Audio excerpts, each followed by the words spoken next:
While Monga had not been to such places before, the videos of it which had been uploaded portrayed a beautiful paradise city. Before long, Monga finished exploring his surroundings. All he had learned was that there were no other undead creatures here other than zombies, and that the entire area was in ruins, with no survivors. Monga exhaled with a whew, although he had no idea how his bony, lungless body could have done it, and dispelled his remote viewing and perfect unknowable spells. He had been worrying about what he would do if there were players, especially Pkers, around, but it would seem he had been wasting his efforts. Plus, depending on the situation, it might not be impossible that he could raise his arms and surrender, when making contact with other parties to gain information about them. After a period of rumination, Monga checked that he could still teleport normally, then left the house and took to the streets. While he did not dare to place too much faith in his strength, there should not be any problems if he could use the same spells as he normally could. No, even if things went bad, he should still be able to escape. If possible, he would have liked to gauge his strength by killing a zombie, but that would be too dangerous. While this was based on his knowledge of Yggdrasil, low-intelligence undead like zombies would view Monga as one of them, and thus not initiate attacks against him. However, things would be different if he launched an attack instead. It might even provoke a hostile response from all the surrounding zombies in a chain reaction, until all the undead in the entire city considered him a valid target for attacks. Something like that, which would only sap his strength and increase the number of his enemies, would be a last resort.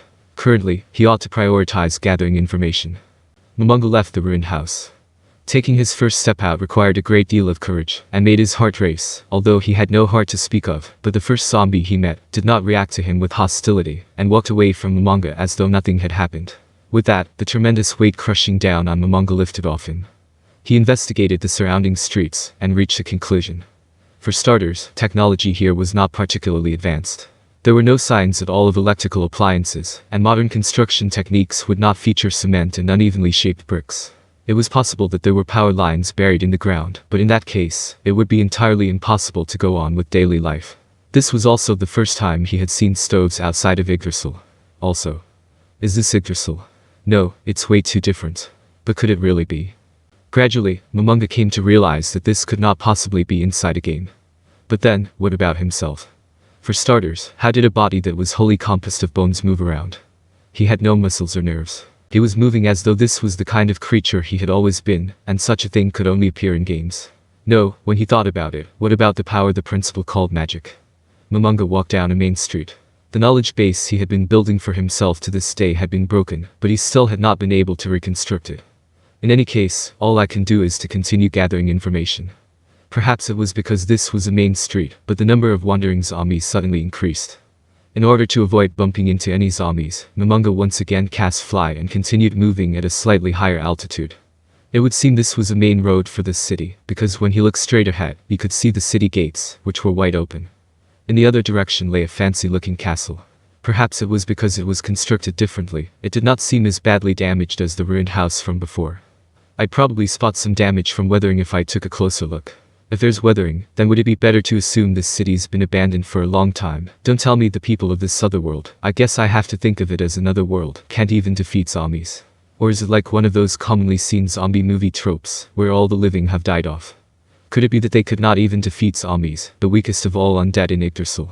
Or was this place different from Yggdrasil in that the zombies here were extremely powerful? He had to answer these two questions as soon as possible. Just as Monga was pondering the zombie apocalypse which had taken in this city and how it might have come about, Monga picked up a reaction. What? Among the massed undead reactions around him, one of them was gradually drawing away from him. What's this? Monga narrowed his eyes. He could sense a certain degree of intelligence from that action, a quality that zombies did not possess. Is it a player? I won't let you get away, you source of information. He floated lightly into the air.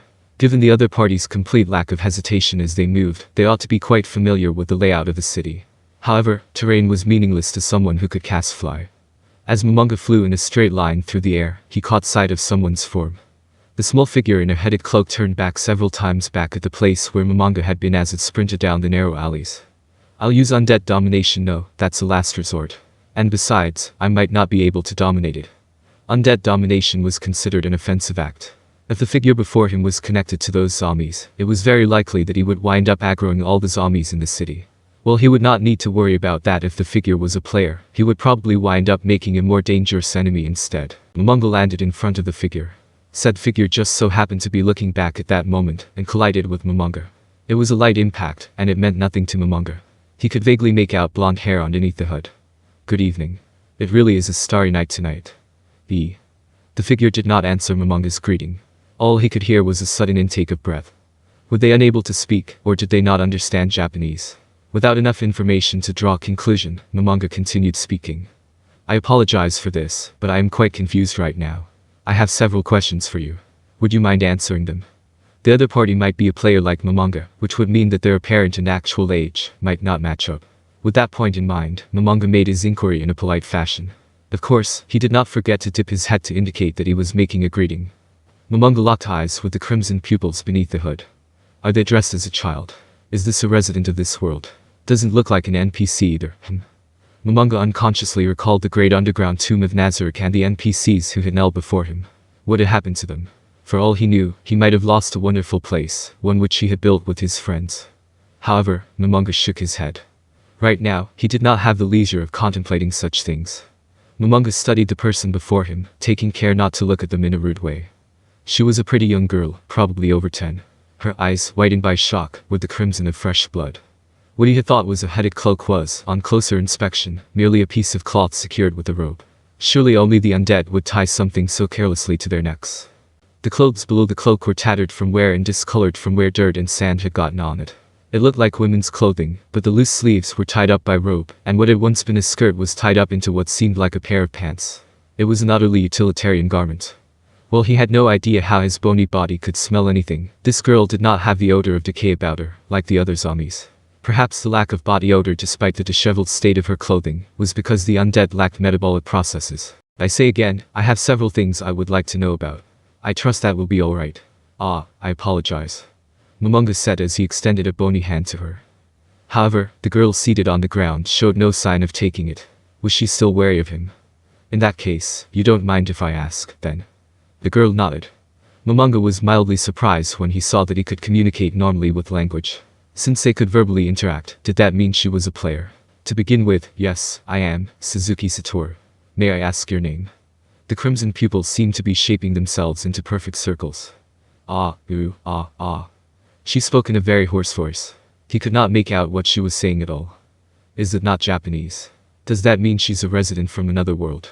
Or no, is she a player who's way too immersed in her roleplay? I have no idea. Momonga no, Suzuki Satoru replied to her, taking care to affect a professional businesslike tone. I sincerely apologize. It seems your voice is a little soft. Could I trouble you to repeat yourself?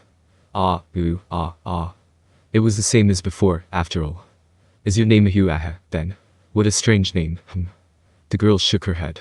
He could be sure of it now, she was definitely capable of understanding Japanese, is it not? Then, could it be that you cannot speak? She shook her head once more. The girl was trying her best to vocalize, but Suzuki Satoru could not parse any meaningful from her response. Then, let me change topics. Are you a player? A baffled expression appeared on the girl's face.